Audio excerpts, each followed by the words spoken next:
Estimados estudiantes, sean bienvenidos a la segunda parte de energías renovables. En esta ocasión vamos a empezar a detallar cada una de las energías que vimos en el diagrama de la parte anterior. Vamos a empezar con la energía del carbón, con todas las energías no renovables.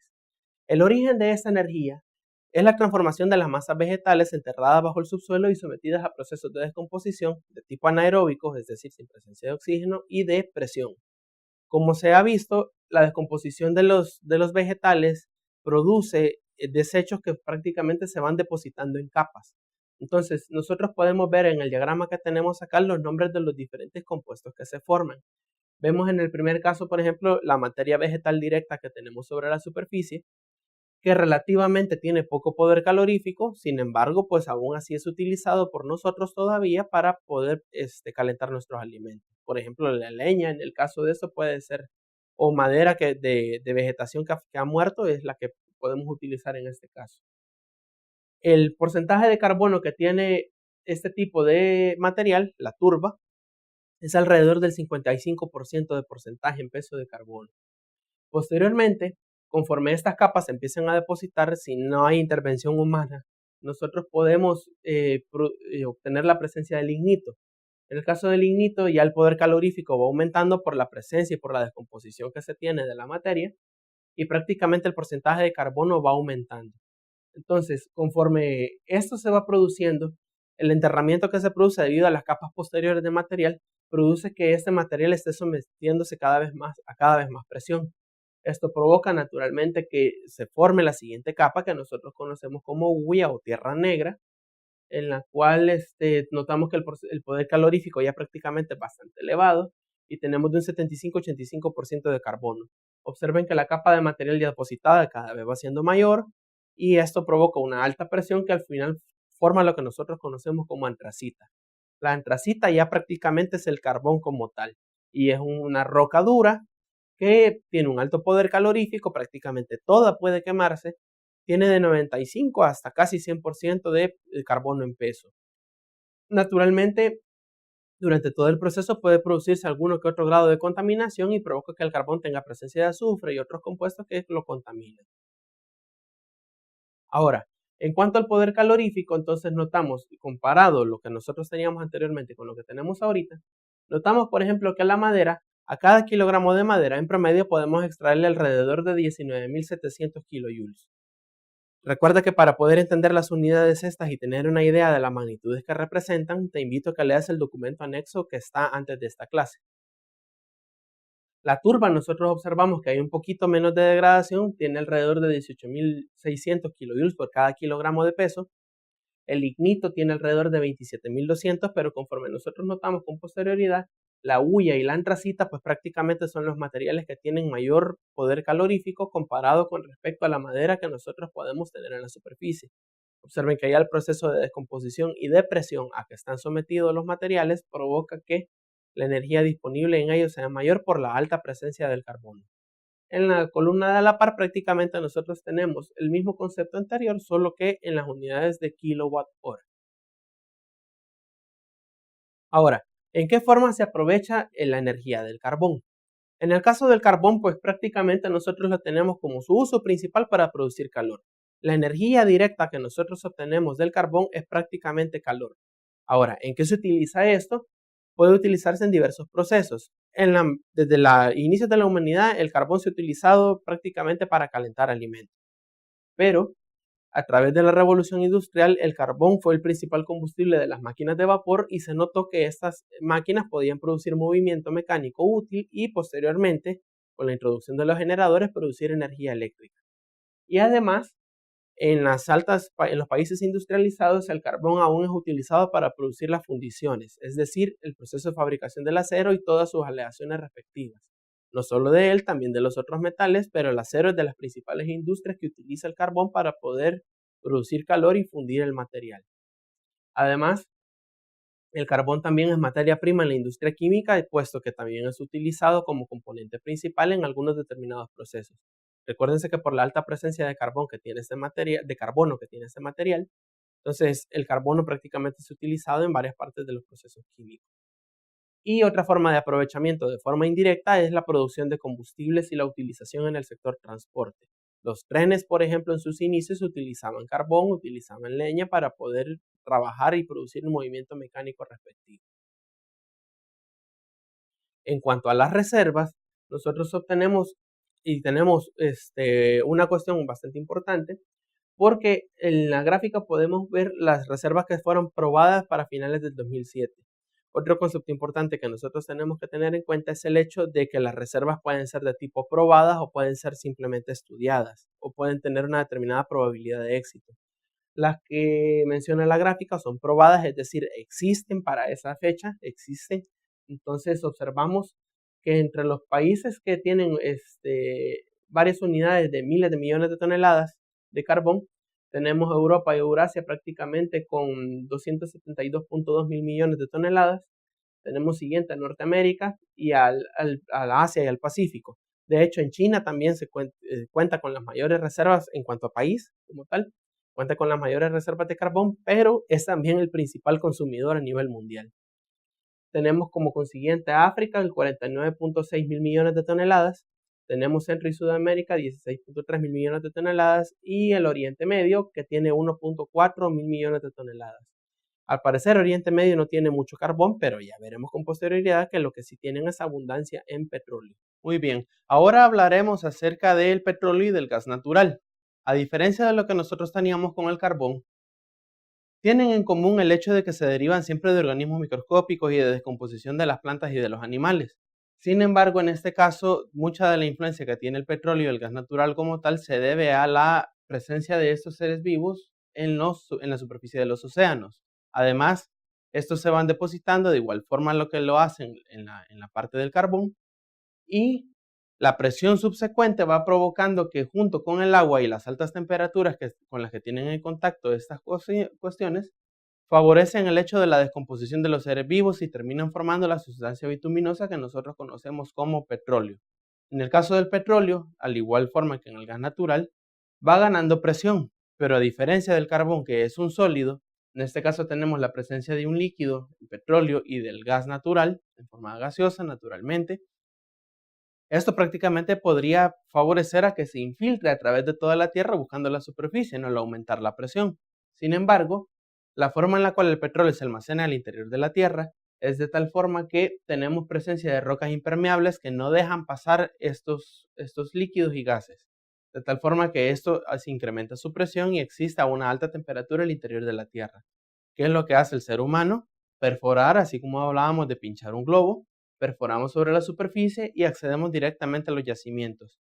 Por efectos de las presiones y de las temperaturas que se tienen, el gas puede ascender naturalmente por flujo libre, mientras que con el petróleo puede ser necesario, debido a su alta viscosidad, ayudarle para poder extraerlo hasta la superficie y someterlo a los diferentes procesos para extraer los derivados del mismo. Recordemos que en este caso, pues, el petróleo y el gas natural forman una energía primaria, es decir, sin alteración de cómo existe en la naturaleza. Ahora, en cuanto al potencial energético, nosotros tenemos el hecho de que 1 kilogramo de petróleo en bruto, es decir, sin tratar, tiene un equivalente a 11 kWh de energía o 39.600 kilojoules. Hagamos la comparación con el poder calorífico que tenía el carbón mineral y la madera. Y además es necesario establecer una equivalencia de 1000 metros cúbicos de gas natural, son equivalentes en peso a 900 kilogramos de petróleo, para poder sacar la equivalencia en cuanto a la energía disponible o al potencial energético que estas sustancias tienen.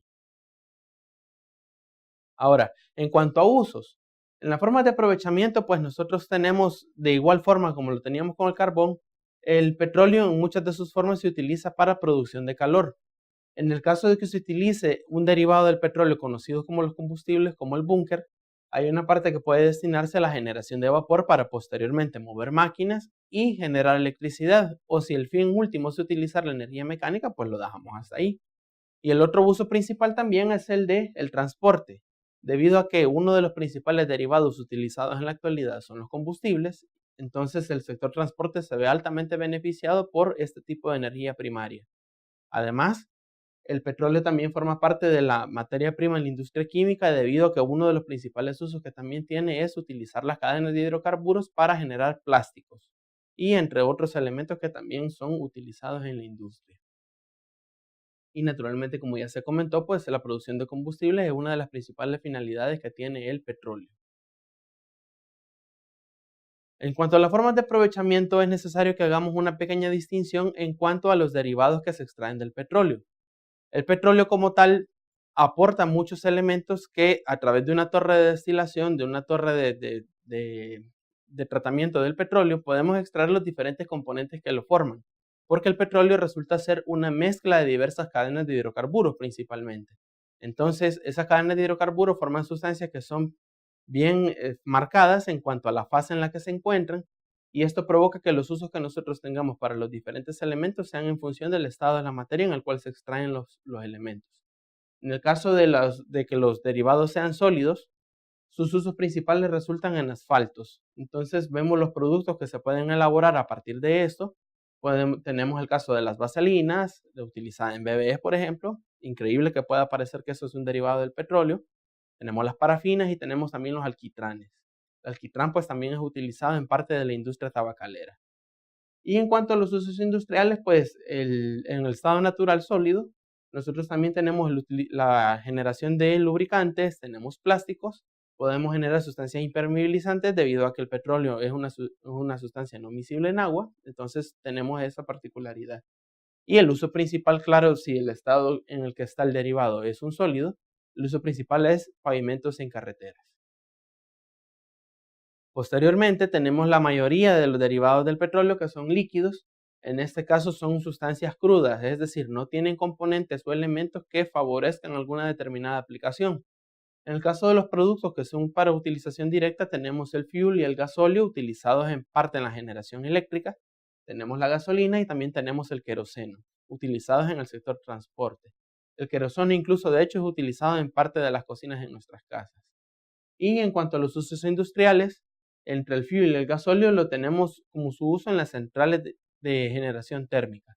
En estas centrales, pues el combustible se quema a través de un motor de combustión interna y ese movimiento alternativo mueve un generador que a su vez transforma esa energía en energía eléctrica.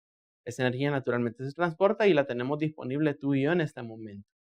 Además, el otro uso principal, naturalmente en la industria, es la automoción y el sector transporte en cuanto a la aviación.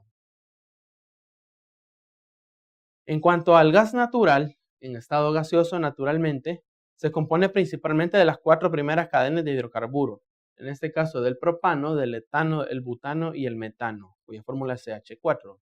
En el caso del propano, pues el uso creo que es más que evidente por nosotros, ¿no? Porque es el gas que nosotros compramos en la tienda y con el cual actualmente cocinamos nuestros alimentos. Entonces, este gas viene del gas natural, es un derivado del gas natural y sus usos principales son para calefacción y cocción de alimentos. En cuanto a las reservas probadas, en la gráfica nosotros tenemos que generalmente se ha comentado el hecho de que las reservas naturales sufren un proceso en el cual el recurso se descubre, se explota, se sobreexplota y posteriormente pues va en decadencia su disponibilidad. Actualmente con el petróleo ya nos encontramos en la parte que está en decadencia. Estamos hablando de alrededor de los últimos 200, 150 años hacia acá, en los cuales el petróleo ha sido altamente explotado.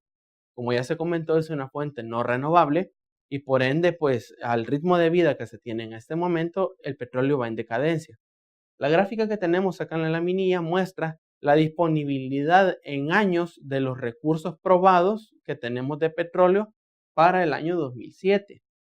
Pueden comentarnos que es desactualizada la gráfica. Sí, pero al final muestra una tendencia de quienes tienen los principales yacimientos. Entonces observamos a partir de esto que Medio Oriente es quien se ve mucho más beneficiado por tener los mayores yacimientos a nivel mundial, seguido de Centro y Sudamérica, principalmente Venezuela. Ahora, si observamos el ritmo de vida que tenemos ahorita, Medio Oriente tendría para abastecer alrededor de 75 años a partir de esta fecha el consumo de petróleo. Siguiéndole en el punto más bajo, observan que Norteamérica y el Pacífico, Asia-Pacífico, tienen menos de 15 años disponibles. Ahora bien, se comenta de que las reservas de petróleo van a dar para un aproximado de alrededor de 40 años. Si extrapolamos esto y observamos, bueno, cómo es que Asia y Norteamérica solo tienen 15 años disponibles. Lo que sucede es que inmediatamente estas reservas se terminen, obviamente la demanda que va a sufrir Medio Oriente va a ser mayor y la disponibilidad que ha sido estimada con el consumo actual, obviamente se va a ver muy comprometida. Entonces, va a llegar un punto tal en el cual Medio Oriente va a ser el único país, el único sector a nivel mundial que va a abastecer toda la demanda. Entonces, obviamente eso compromete mucho sus recursos y hará que esa disponibilidad de 75 años pues baje aún más. En el caso del gas natural, como está muy asociado el hecho de que la presencia de los yacimientos de gas natural están junto con los de petróleo, entonces la tendencia, observando la gráfica anterior con respecto a esta, vemos que prácticamente es la misma. En este caso, las reservas de gas natural son mucho mayores, estamos hablando, observen, Medio Oriente de alrededor de 200 años. Sin embargo, al igual que como lo tenemos con el petróleo, el caso del gas natural es que las reservas se han probado que van a tener una duración aproximada de alrededor de 60 a 70 años. El mismo caso, ¿verdad? Cuando la mayor parte de los sectores a nivel mundial terminen sus reservas, Medio Oriente será el único sector a nivel mundial que será capaz de abastecer a todo el mundo. Observen, en este caso llama la atención el caso de Asia y Norteamérica principalmente, que tienen menos de 10 años disponibles de gas natural, lo que significa que en la próxima década eso los convertirá directamente en importadores netos del gas natural. Bien, te invito a que continúes con la tercera parte de la clase de energías renovables. Hasta la próxima.